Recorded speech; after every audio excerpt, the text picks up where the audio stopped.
Hello everyone. तो आज हम जानेंगे एंशियंट हिस्ट्री ऑफ इंडिया।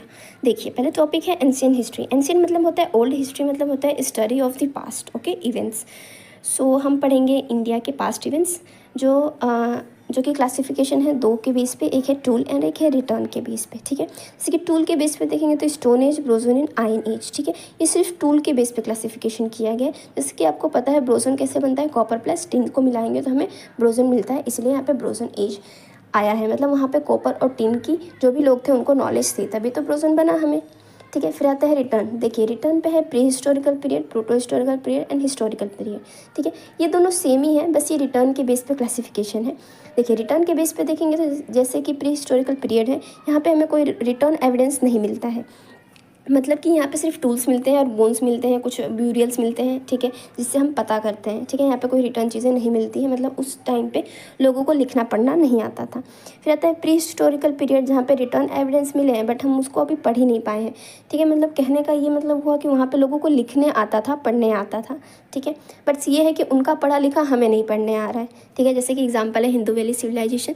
ठीक है, जो कि ब्रोंज़ एज का है, प्रो हिस्टोरिकल पीरियड का है। वहाँ पे जो भी इंस्क्रिप्शंस मिले हैं वो हम अभी तक डिकोड नहीं कर पाए हैं। फिर आता है आयन, जो आयन एज है, वहाँ पे हमें रिटर्न एविडेंस मिले हैं और हमने उसको पढ़ लिया है। जैसे कि हमें इलाहाबाद पिलर, अशोकन पिलर्स, यहाँ पे जो भी लिखा है हमने पढ़ लिया है। ठीक है, तो ये हमारा हिस्टोरिकल पीरियड में आता है।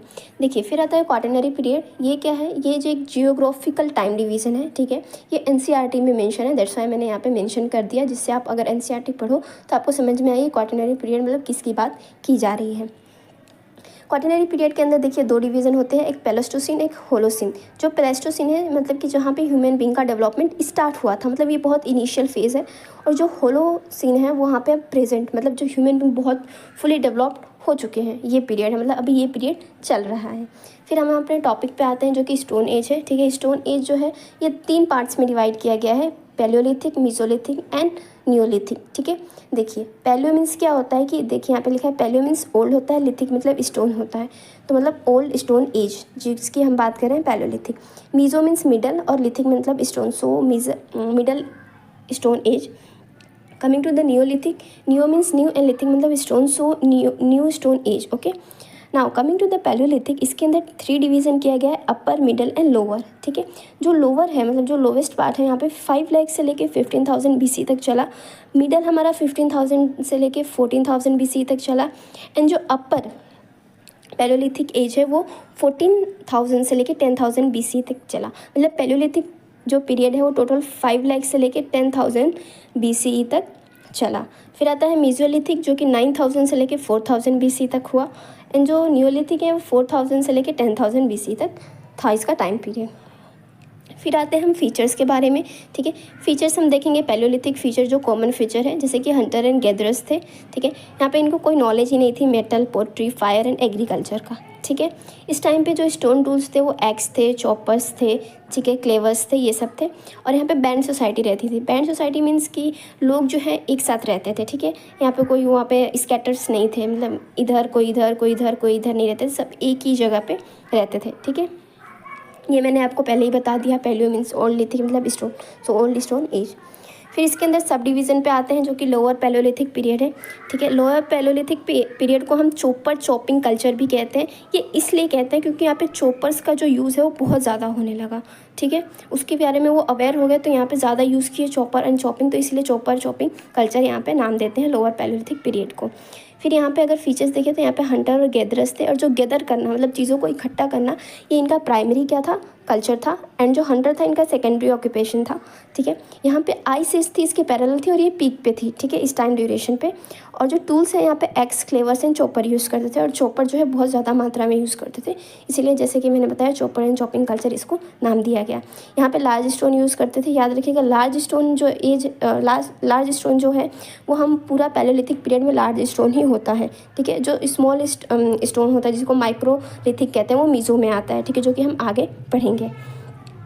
यहाँ पे जो लोग रहते थे वो हिली एरिया पे रहते थे। ठीक है, जो गंगा और इंदस प्लेन है वहाँ पे नहीं रहते थे। अभी ये लोग रिवर की साइड रहने नहीं आए थे, ये सिर्फ हिली एरिया पे रहते थे, क्योंकि उनको अभी एग्रीकल्चर नहीं आता था, उनको अभी घर बनाने नहीं आता था, वो इसीलिए वो क्या करते थे, हिली एरिया पे रहते थे जहाँ पे केव्स हो, केव्स के अंदर रहते थे। ठीक है, फिर आता है जैसे कि साइट देख लें तो जैसे सोहन वैली जो कि पंजाब पाकिस्तान में लोकेटेड है, फिर बेलन वैली जो कि यूपी एंड मिर्ज़ापुर में लोकेटेड है, भीमबेटका केव जो कि फेमस है, जो कि आप जानते ही होंगे भोपाल एंड एमपी में लोकेटेड है। ठीक है, coming to the next point जो कि हमारा मिडल पैलोलिथिक पीरियड है, जैसे कि मैंने पहले ही बताया है 15,000 से लेके 14,000 BC तक चला। ठीक है, यहाँ पे जो आइस एज है और जो रेनफॉल है वो अपने मतलब कि वो मीडियम थी। ठीक है, ये भी हाई थी आइस एज और रेनफॉल।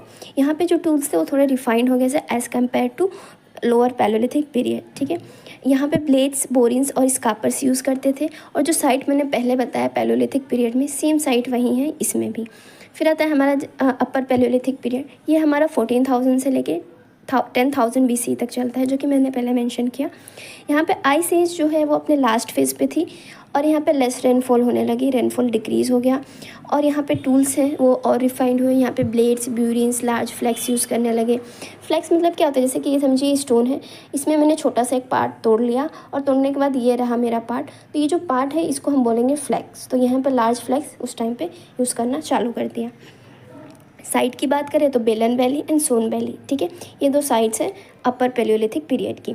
फिर आता है mark as a emergence of homo sapiens. Homo sapiens मतलब जो ह्यूमन बींग है, इसका साइंटिफिक नेम है होमोसैपनीस। ठीक है, यहाँ पे होमोसैपनीस का इमर्जेंस दिखा, मतलब वो क्या है, जैसे कि आइस एज और रेनफॉल कम हुई, वो क्या हुए और अपना एक्सपांड करना स्टार्ट कर दिए। ठीक है, तो आज के वीडियो में इतना ही। नेक्स्ट वीडियो में हम बात करेंगे मीज़ोलिथिक एंड नियोलिथिक पीरियड के बारे में। ठीक है, अगर आपको ये वीडियो अच्छी लगी हो तो लाइक करें, शेयर करें और सब्सक्राइब कर लें आगे ऐसे ही नेक्स्ट वीडियो के लिए। Tata, bye bye.